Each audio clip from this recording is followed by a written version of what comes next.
एक बार फिर आपके सामने कुछ नया लेकर जुड़ गया हूँ। आज एक कविता आपके सामने पेश करूँगा। ये अंग्रेजी पोएम है, कमला दास द्वारा लिखा गया है। ये कविता बहुत ही सुंदर कविता है और इस कविता को आप पढ़ेंगे तो डेफ़िनेटली अगर आप शादीशुदा होंगे या आपका समय कम से कम 40 के करीब होगा, आपका एज अगर 40 से करीब होगा तो अपने बचपन के दिनों को ज़रूर याद करेंगे। यानी अगर आप अपने बचपन के दिन को क्रॉस करके जवानी या बुढ़ापे में भी आ गए होंगे तो अपने बचपन के दिनों को याद करेंगे। इस कविता में जब भी कोई व्यक्ति पूरी तरह से लीन हो जाता होगा तो डेफ़िनेटली वो अपने बचपन के दिनों को ज़रूर याद करता होगा। बहुत ही सुंदर कविता है। इस कविता को समर एंड कैलकाटा में शामिल किया गया था उनके द्वारा। यानी कहने का मतलब ये है कि उनका एक किताब है समर एंड कैलकाटा कमला दास जी का, तो उसी में इसको शामिल किया गया है। तो उसमें से ये कविता है आज मैंने चूज़ किया। बहुत ही सुंदर किताब है। अगर आप पूरा अंग्रेजी आप सही से अगर जानते होंगे तो समर एंड कैलकाटा को ज़रूर पढ़िएगा। ये मेरा रिक्वेस्ट है आप लोगों से, क्योंकि उसमें जो पोएम्स का कलेक्शन है काबिल तारीफ़ है। उसमें टोटल कलेक्शन मतलब जितने भी पोएम्स हैं सब बहुत ही खूबसूरत है।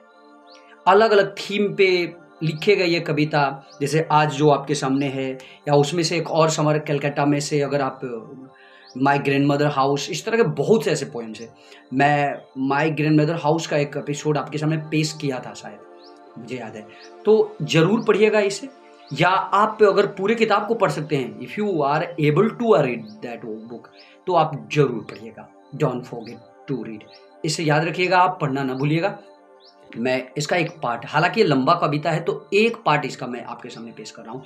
याद करा देता हूँ फिर से। इसका थीम है कि यहाँ कमला दास शादीशुदा हैं, अपने बचपन के दिनों को याद करती हैं, जब वो शादीशुदा नहीं थी या जब उनकी शादी नहीं हुई थी, तो उस टाइम में वो क्या क्या अपने ज़माने में क्या देखती थी, उन चीज़ों को अब याद करती हैं। तो है ना काबिल तारीफ़ ये बात? तो आप भी ध्यान दीजिएगा इस पे। इसका नाम है ए हॉट नून इन अ मालाबार। यानी इस कविता का टाइटल है ए हॉट नून इन अ मालाबार। कमला दास द्वारा लिखा हुआ ये कविता। अब मैं शुरू करता हूँ। इसको 2 पार्ट में मैं डिवाइड कर दिया हूँ। एक पार्ट आज आपके सामने पेश है। यहाँ याद करते हैं एक दोपहरी को, यानी दोपहर को। This is noon for beggars with the whining voices. यह वह दोपहरी है, यानी दोपहर का समय है, यह जहाँ भिखारी अपने नॉर्मल आवाज में बोलते हैं।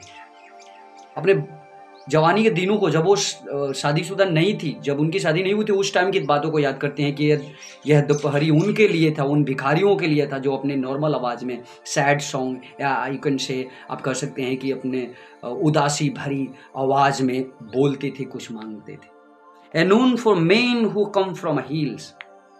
यह दोपहरी उन लोगों के लिए भी है कि जो पहाड़ियों से आते हैं यहाँ घूमने के लिए। With pets in cage and fortune cards. और वो अपने साथ पिंजरे में तोते को लाते हैं, और साथ ही साथ तोते के साथ फॉर्चून कार्ड्स भी लाते हैं, यानी भविष्य बताने वाला कार्ड्स। तोता आपको बताएगा, कार्ड्स चूज करेगा और भविष्य वो लोग बताएंगे। इस तरह के कार्ड्स लेकर आते हैं। All stand with time. हालांकि बात यह अलग है कि जितने भी वो फॉर्चून कार्ड्स थे सब समय के साथ धुंधला पड़ गया है, धब्बादार बन गया है। For brown Kurwa girls with old eyes. और वहां कुरवा गर्ल्स भी आती थी जिनकी आंखें ओल्ड होती थी, यानी कहने का मतलब वो बहुत ही मैच्योर, बहुत ही समझदार होती थी वो महिलाएं, कुरवा गर्ल्स। उनकी आंखें किसी को देख करके बता सकती हैं कि ये मतलब कैसा व्यक्ति है, उनके भविष्य को बता देना, उनको पहचान जाना, उनके हथेलियों को पढ़ लेना। आगे के स्टेंजा में वो बोलती हैं, who red palm in light sings voices. जो गाना गाते हुए किसी के हथेली को पढ़ लेती थी। For a bangle sellers who spread on the cool black floor those rain and green and blue bangles. और वो दोपहरी कुछ चूड़ियां बेचने वाले लोगों के लिए भी थी कि जो कहीं भी रोड पर फ्लोर पे अपने गेटरी को खोल करके पूरी तरह से और वहां बैठ जाते थे, और red and green and blue bangles, यानी लाल, हरी, गुलाबी, ब्लू, नीली चूड़ियां खोल के दिखाते थे।